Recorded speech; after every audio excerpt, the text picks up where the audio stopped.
Right now, from KTAB News, your local election headquarters, this is Big Country Politics.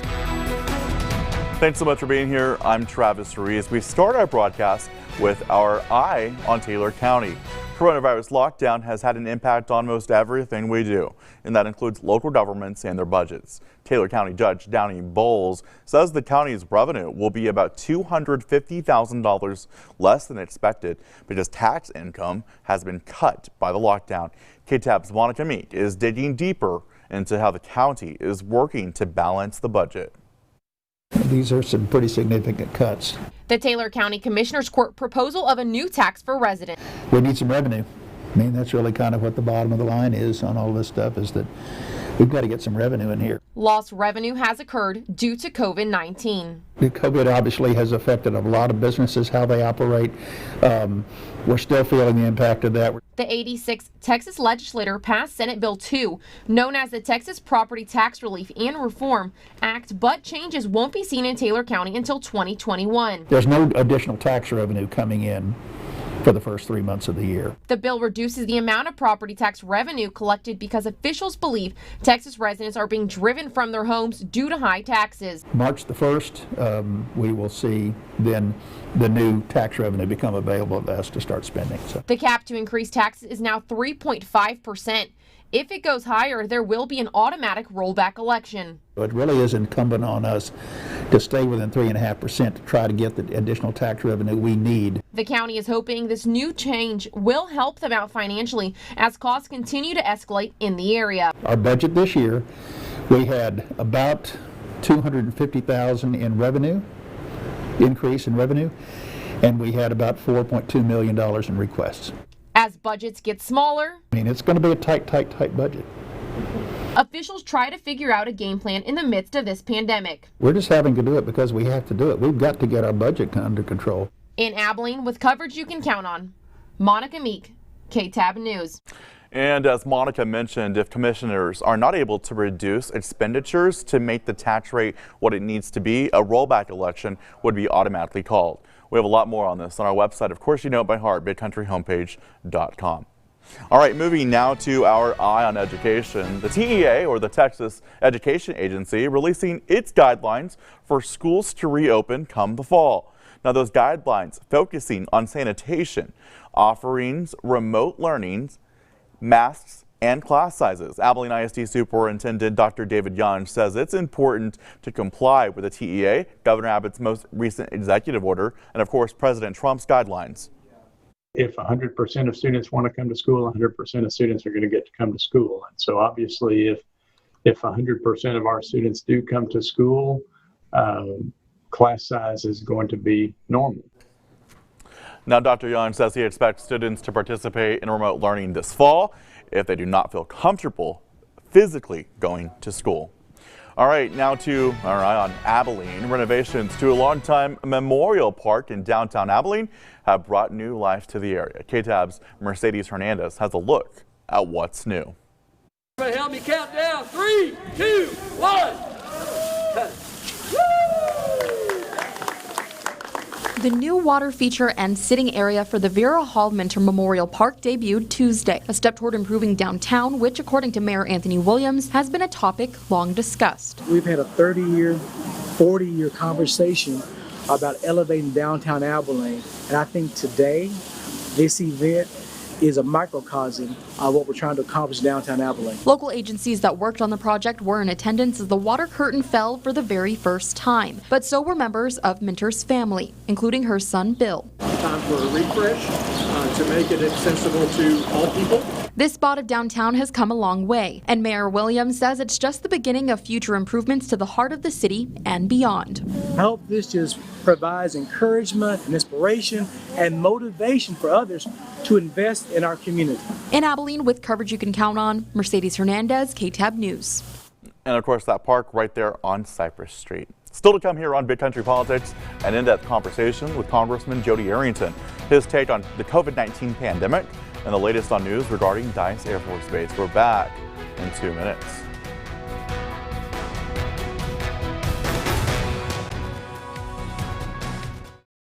Big Country Politics on KTAB continues. All right, and joining us now is Congressman Jodey Arrington. Congressman Arrington, thank you so much for joining us today. Great to be with you, Travis. All right, what is going on down there in D.C.? Oh man, more dysfunction, less governing.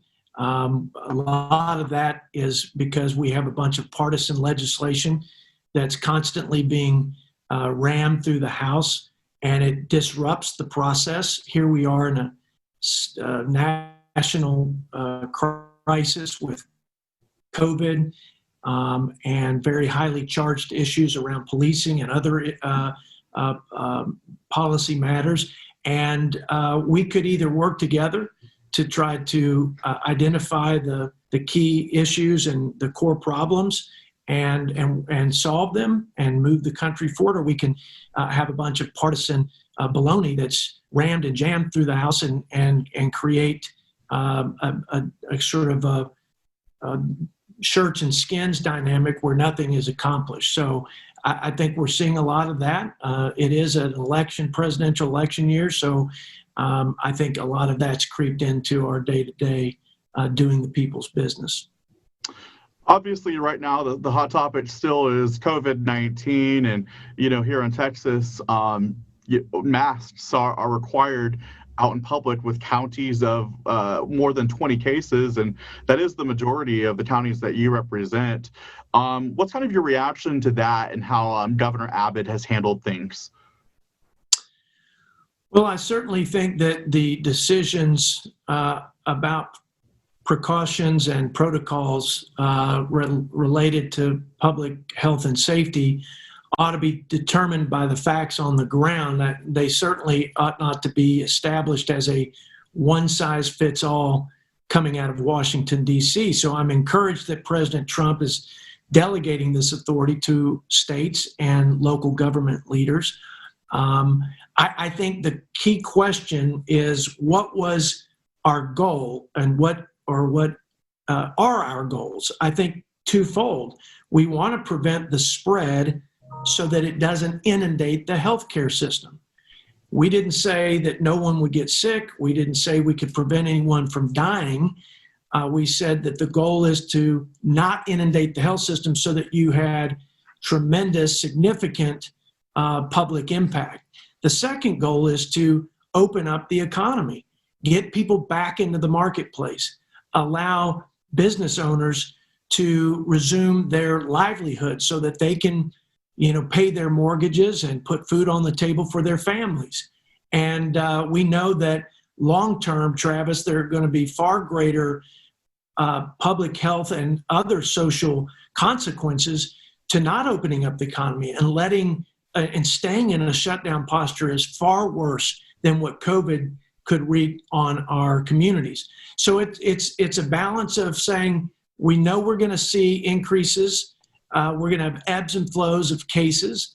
As long as it doesn't inundate the health system, we need to continue to lean into the reopening and resume as much of normalcy as we can and get back to pre-COVID economy that was outstanding and providing our country with more opportunities than we actually had workers to fill those jobs. And Congressman, how do you think West Texas, the Lubbock, the Abilene, the Big Country area, how have we taken this advice? Are we doing okay, you think, to the rest of the country? I think we're doing great. I think there again, you have to make the adjustments as you reopen, and you will learn things and you will trace things back to certain components of the economy or society, community, that you have to make strategic adjustments. I think those should be made community by community. And unless the threshold is what I described early, and it's a high threshold, and that is that you don't have the critical capacity of bed spaces or ICU beds or ventilators.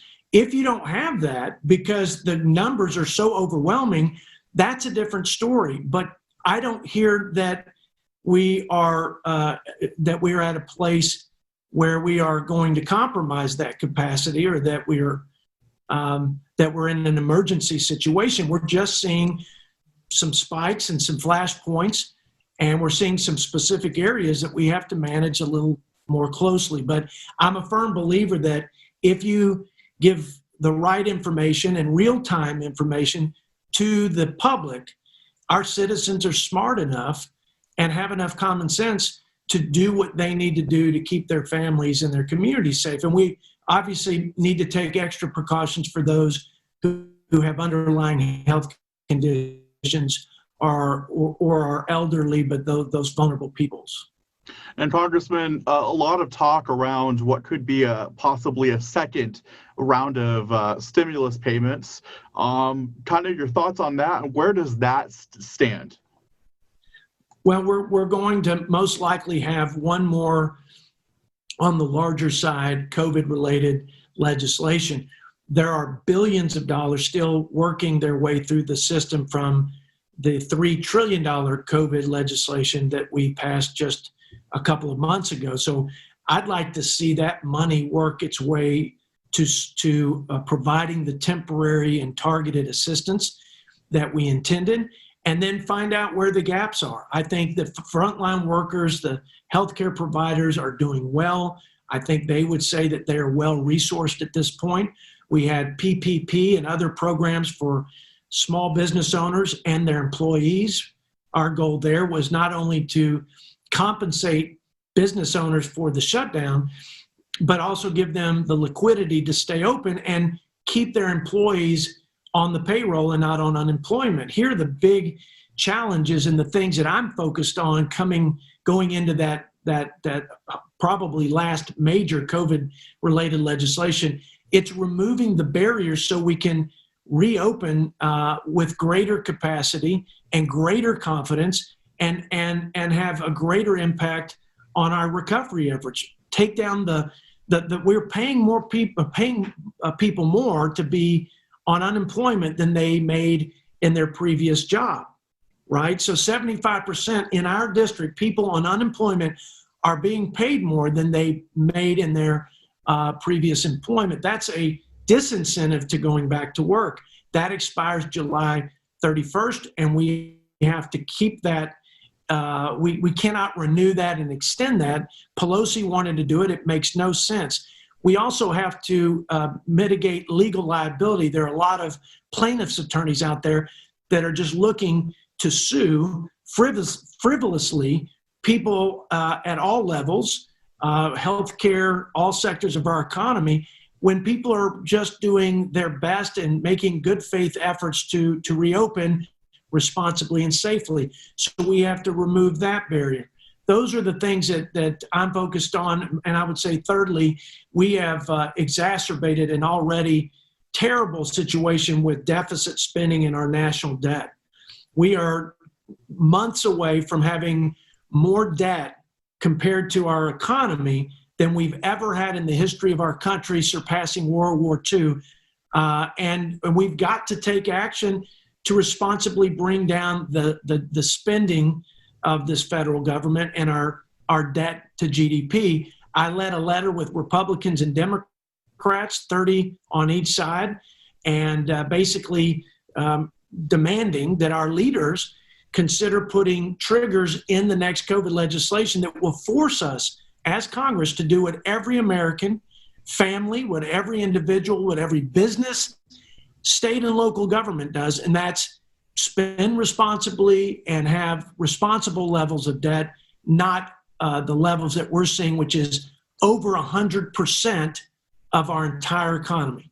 That's how big our debt load is, and it's unconscionable, it's unsustainable, and it's immoral to hand a country this deep in the debt hole for our kids to try to crawl out from under. So I'm looking at trying to get some provisions in the next legislation to finally deal with that, and we've gotten a lot of support on both sides of the aisle.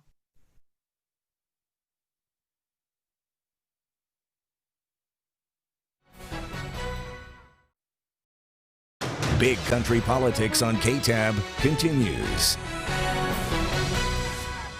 And welcome back to Big Country Politics. We're continuing our conversation with Congressman Jodey Arrington. And Congressman Arrington, this last week, a big milestone for Abilene and the Dias community 35 years ago. And of course, Bob Bartlett was there and remembers 35 years ago, the B-1 flew into Dias for the first time. So kind of a big deal, kind of a somber thing. There was going to be some big celebrations, but obviously COVID messed that up, right? Yes. Yeah, it's changed our plans for months now, but what doesn't mean we have to celebrate any less the fact that we've had freedom fighters flying out of Dias Air Force Base for decades. We're the largest B-1 base. I was at the White House celebrating with our president and some of my colleagues our Independence Day, and they had a big flyover and what the president refers to his 4th of July party as a salute to the military. And I can tell you this, we saw a lot of amazing aircraft that day. But when the B-1 flew over, I can tell you that it brought the house down. I mean, the sound, the thunder of those jets, I can't tell you how beaming with pride I was. And listen, as that B-1 begins to phase out, we're going to phase in the next generation of bombers. And that in itself is reason to celebrate that for the remainder of the 21st century, we're going to have the best and most capable bomber in the world, the B-21, flying out of the big country. And I'm excited about that. So what exactly is the latest with that? Do we have any updated timetables of, when the B-1 will be retired? We know that there were some that, were working harder, were not working as well. So we retired them so we concentrated our efforts on these stronger ones. What's the timeline? Well, we have the Defense Authorization Act, which every year sets the priorities and policies for our military and defense needs for the United States. We knew going into that there were some structural deficiencies with some of our B-1 bombers. And we didn't want to do anything to compromise, obviously, the safety of our airmen first and foremost. And we didn't want to do anything to compromise our mission, the Air Force mission and the defense of the country. What we're doing and what is passed the committee and will be considered now in the House. So this was an amendment that we put forward through Mike Conaway, a fellow West Texan from Midland who serves on the Armed Services Committee in the House. The amendment would do the following. It would say that no matter what the number is on the B-1s that are retired, number one, you're not going to send them to the boneyard and strip them down and scrap them. They're going to be retired, which means they'll be sidelined, but they will be in a posture that is ready to come back into operation if needed, number one. Number two, that we said that you cannot cut any more and that we will not reduce the number of B-1s going forward until we begin to ramp up the B-21s and we start seeing the B-21s at our base and the other bomber bases. That's number two. Number three, we said that we would also make the investment to put a whole new weapons system on the remaining 45, if it's 17 or 50, if it's less, whatever the number is of remaining bombers, we would put a new hypersonic weapons system on that plane. So, and then lastly, and probably most important to the community of Abilene, we would not have any reduction in personnel as a result of whatever number of planes that need to be sidelined temporarily because of the structural deficiencies. So no reduction in force, no people impact to the base, and as a result, no impact to the local economy. Those are the four things that were encompassed in our amendment, and it's now passed the committee in a bipartisan vote, and I suspect we will get that into law out of the House and to the president's desk ultimately, which will be a big thing for Dias and Abilene, because we're protecting our personnel, We're protecting our mission. We're preserving the ones that are sidelined if in the event that we might need them, and we're making sure that we bridge where we are today and recognizing some of the structural deficiencies in some of those birds, and then making sure that we get to that sort of golden moment where we're landing and taking off with the B-21 in Dias, and we would be well on our way there. So those are the things that we're looking at doing. And Congressman Arrington, it's worth repeating. Dias is obviously extremely important to Abilene because of economic reasons and so many other reasons. But with this act and the amendments, it really shows how important Dias is to the safety, the well-being of the United States as a whole, right? Oh, Dias and the B-1 bomber and the airmen there flying out of the key city and the big country are critical to our defense arsenal. Not just our air power, but our overall defense of our nation, our homeland, our interest, and our allies abroad. And that, I think there's been great reticence to do anything to reduce the number of B-1s because in many ways it's the tip of the spear when we demonstrate and show force and American strength as a deterrent, or if necessary, to engage. But I think the plan is a good one, and that is, let's make sure that we maintain continuity between here and the next generation bomber. Let's make sure we have the least disruption to the base and to the Abilene community. And let's make sure that we enhance the B-1s that exist today, and let's accelerate getting the B-21s in operation at our bases, and so that we can accelerate the future of Dias in the next 3 to 5 years.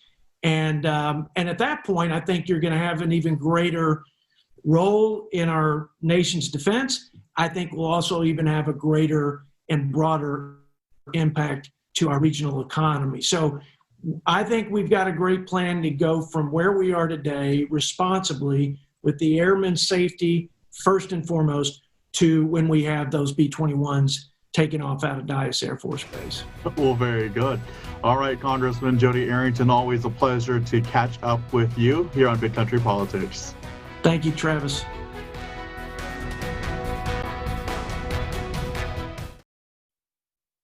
Big Country Politics on KTAB continues. And that does it for this week's edition of Big Country Politics. As always, for the latest political headlines, you can go online to bigcountryhomepage.com. We'll see you next week, same time, same place. Thank you so much for watching.